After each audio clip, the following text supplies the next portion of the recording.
आज बहुत दिनों बाद फैक्ट्री में रखी गई हवन पूजा नए बिजनेस की शुरुआत के लिए, जिसमें all kinds of medical and surgical products manufacture किए जाएंगे, जिसमें बस हम फैमिली मेंबर्स ही इन्वॉल्व थे और पंडित जी भी हमारे परिवार के सदस्य जैसे ही हैं। हमारे घर में जो भी पूजा पाठ होता है वह सभी इन्हीं के द्वारा कराया जाता है, जैसे मेरी मम्मी की शादी और मेरे मामा जी की शादी, मेरे नकुल भैया का हवन और मेरा नामकरण भी। पूजा की शुरुआत में पंडित जी ने मशीन और औजार पर चढ़ाए फूल और बनाया स्वास्तिक।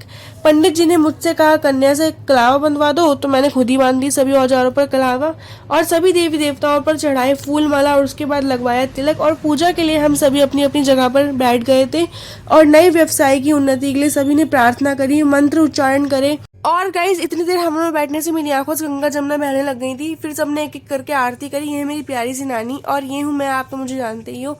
और ये है मेरे बाबा जी, मैं अपने नाना जी को बचपन से ही बाबा जी कहकर बुलाती हूँ। और पंडित जी ने अग्निदेव को खिलाया लड्डू और नारियल फोड़कर नकुल भैया ने करी नई कार्य की शुरुआत, जो कि बाय प्रोफेशन वकील है और बिजनेस भी संभालेंगे और बाबा जी के पुराने बिजनेस में भी बहुत हेल्प करते थे। और सभी पड़ोसियों को खिलाया लड्डू और फिर किसी के साथ भी भेदभाव ना करते हुए नकुल भैया ने डॉगी का मूड ना होने पर भी उसका मुंह मीठा कराया। और जैसे कि आपको दिख रहा होगा कि डॉगी ने लड्डू इस साइड कर दिया, लेकिन तब भी नकुल भैया ने खिलाई दिया उसे। और फिर मैं आराम से बैठ गई थी अपनी बर्फी खाने के लिए, लेकिन विशु की पुरानी आदत है अपना सब कुछ चट करके मेरे पास आ जाता है, क्योंकि मैं हर चीज़ धीरे धीरे और स्वाद लेकर खाती हूँ। और इतनी देर पूजा में बैठने के बाद सबको भूख लगने लगी, इसलिए मैं विशु और नकुल भैया चले गए सबके लिए कुछ खाने का लेने के लिए।